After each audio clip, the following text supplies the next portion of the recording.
Gjykata kushtetuese në seancën e sotme vendosi të mos filloj procedurë në lidhje me rregulloren për rregullimin e procedurës për mbledhjen e nënshkrimeve në mbështetje të listave të kandidatëve të paraqitura nga një grup votuesish dhe mënyrën e përcaktimit të noterëve për zgjedhjet lokale të vitit 2025, të miratuar më datë 17 gusht të këtij viti nga Komisioni Shtetëror i Zgjedhjeve. Nismëtarët e iniciativës drejtuar gjykatës kushtetuese janë shoqata Kongresi Botror Maqedonas nga Shkupi, e përfaqësuar nga kryetari Todor Petrov dhe Stefçe Stojanov. Në iniciativën e paraqitur nga shoqata Kongresi Botror Maqedonas, parashtruesi thekson se me miratimin e rregullores së kontestuar është bërë shkelje kodit zgjedhor dhe nenit 8, paragrafi 1, alineat 3 dhe 5, neneve 22, 23, 51, 54, 61 dhe 68,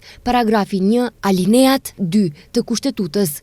Parashtruesi pretendon se megjithatë afatet zgjedhore janë në zhvillim, KSZ ka vepruar jashtë kompetencave të veta dhe me akt nënligjor ka përcaktuar kushte për realizimin e së drejtës zgjedhore të qytetarëve për të marrë pjesë në ushtrimin e funksioneve publike.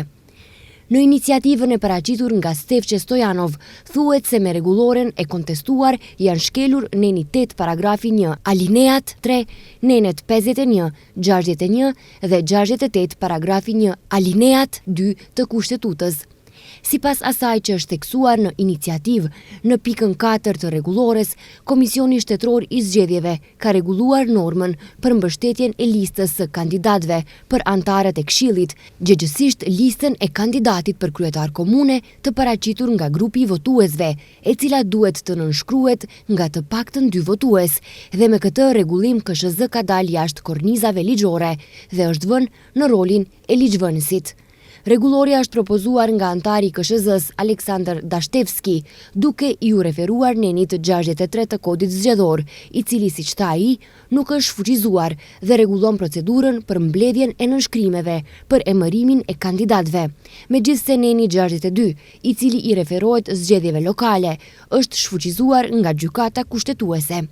Kryetari i gjykatës kushtetuese, Darko Konstantinovski, në seancën tha se ishte mirë që pati diskutim dhe se tema ishte e rëndësishme. Ai beson se mbushja e boshllëqeve ligjore është një temë shumë e rëndësishme, si në gjyqësorin kushtetues, ashtu edhe në atë të rregullt dhe në ligj në përgjithësi. Ai shpjegoi se kur dispozitat të saktuara shfuqizohen ose anulohen në rrethana të saktuara, atëherë është e drejtë dhe detyrë e ligjvënësit të mbush ato boshllëqe ligjore. Lidhur me atë nëse është një rregullore apo jo, ai thotë se nuk ka dilemë se është rregullore. Ai beson se jo gjithmonë në formë dhe jo gjithmonë në përmbajtje, një akt i caktuar dhe pasojat që shkakton mund të jenë të pranueshme për vlerësim kushtetues gjyqësor.